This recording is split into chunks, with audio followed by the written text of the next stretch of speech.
জুবিন গাৰ্গৰ হত্যাকাৰীক চিনাক্ত কৰিব লাগে। ইতিমধ্যে SIT-য়ে পুংখানুপুংখভাৱে সকলো অনুসন্ধান কৰি তেখেতলৈ তথ্য যুগুত কৰি পেলাই ন্যায়ালয়ত ছাবমিট কৰিছে। ন্যায়ালয়ে বিচাৰ কৰিব। এতিয়া ন্যায়ালয়ৰ বিচাৰৰ এইটো বিষয়, এই বিষয়ত মোৰ ক'বলগীয়া একো নাই। আমি ভাবোঁ আমাৰ হিয়াৰ আমঠু, জাতিৰ স্পন্দন, অসমীয়া জাতিৰ স্বাভিমান, জুবিন গাৰ্গৰ হত্যাকাণ্ডৰ ন্যায়িক তদন্ত হ'ব আৰু দোষীয়ে কঠোৰৰ পৰা কঠোৰতম শাস্তি পাব, তাকে কামনা কৰোঁ। মই ভাবোঁ SIT-য়ে সুন্দৰভাৱে পুংখানুপুংখভাৱে সকলো কথা অনুসন্ধান কৰি তাৰ তথ্য সম্বলিত সকলো বিষয় ন্যায়ালয়ত ছাবমিট কৰিছে আৰু ন্যায়ালয়ে সুবিচাৰ কৰিব বুলি আমি আশাবাদী। ন্যায়িক তদন্তটো ভবাধৰণেই আগবাঢ়িছে আৰু যিখিনি তদন্ত কৰিবৰ কাৰণে যিখিনি এভিডেন্সৰ প্ৰয়োজন বা যাৰ সাক্ষ্য লৈছে তেওঁলোকৰ বক্তব্যৰ ওপৰত ভিত্তি কৰি প্ৰতিবেদন প্ৰস্তুত কৰিছে। গতিকে মই ভাবোঁ যে SIT এটা এক্সপাৰ্ট টীম মাননীয় অসমৰ মুখ্যমন্ত্ৰী মহোদয়ে গঠন কৰি দিছে অসম চৰকাৰৰ দিনত।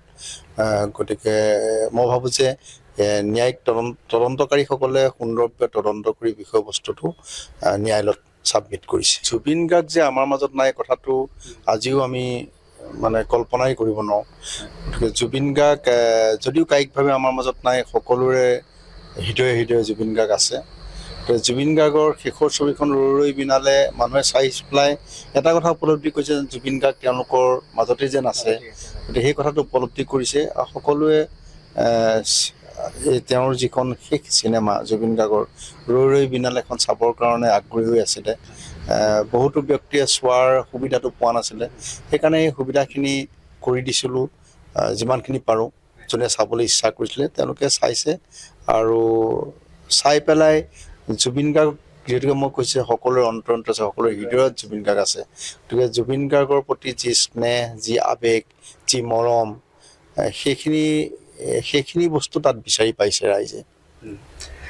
যিহেতু জুবিন গাৰ্গৰ প্ৰসংগ হৈ আছে, গতিকে সম্পূৰ্ণ বিষয়টো মই শেষ কৰিলোঁ। জুবিন গাৰ্গৰ আপুনি এটা অনুষ্ঠান পাতে প্ৰতি বছৰে, মই জনাত প্ৰায় 15 বছৰ ধৰি অনুষ্ঠানটো পাতি আহিছে, কেন্দ্ৰীয় ৰঙালী উৎসৱ। গতিকে বহুত সময়ত বহুতে সমালোচনা কৰা দেখা যায় বা আমি শুনি আহিছোঁ যে আপুনি নিজৰ সমষ্টি ৰঙানুজলৈ কিয় নামাতে তেওঁক। এতিয়া বৰ্তমান হৈছে সমষ্টিটো, কিন্তু ৰঙানুজলৈ কিয় তেওঁক নামাতে। গতিকে এই সমগ্ৰ বিষয়টো সন্দৰ্ভত আপুনি কি স্পষ্টীকৰণ দিব বিচাৰিব, ৰাইজক কি জনাব বিচাৰিব? বিহুটো হ'ল অসমীয়া জাতীয় উৎসৱ, অসমীয়াৰ জাতিৰ এক আৱেগ। বিহুটো অসমীয়া জাতিৰ হিয়াৰ আমঠু। গতিকে বিহুক লৈ পেলাই প্ৰথম কথা আমি ৰাজনীতি নকৰোঁ। যিটো জুবিন গাৰ্গেও বেয়া পাইছিলে, তেওঁ গীতো ৰচনা কৰি গৈছে। জুবিন গাৰ্গ হ'ল ৰাজনীতিৰ উদ্ধত থকা এজন ব্যক্তি। তেওঁ নিজেও ৰাজনীতি ভাল নাপাইছিলে, সেইকাৰণে পলিটিক্স নকৰোঁ বন্ধু বুলি তেওঁ এটা গীতি ৰচনা কৰিছিলে। জুবিন গাৰ্গক লৈ কোনো পলিটিক্স কৰাটো মই নিবিচাৰোঁ, ব্যক্তিগতভাৱে নিবিচাৰোঁ আৰু মোৰ আত্মায়ো সেই কথাটো নকয়। গতিকে কেন্দ্ৰীয় ৰঙালী উৎসৱ আমি লখিমপুৰত পাতি আহিছোঁ বহু বছৰ দিন, 15 বছৰ দিন সেইখন মঞ্চত জুবিন গাৰ্গে গীত পৰিৱেশন কৰিছে আৰু লখিমপুৰবাসী ৰাইজে তেওঁক আদৰি লৈছে। তেওঁৰ গীতত সকলো জনসাধাৰণ আপ্লুত হয় আৰু মন্ত্ৰমুগ্ধ হৈ কৰি ৰাখে তেওঁক গোটেই ৰাইজক। গতিকে জুবিন গাৰ্গক লখিমপুৰ কেন্দ্ৰীয় ৰঙালী উৎসৱত আমি নিমন্ত্ৰণ কৰিছোঁ এজন শিল্পী হিচাপে।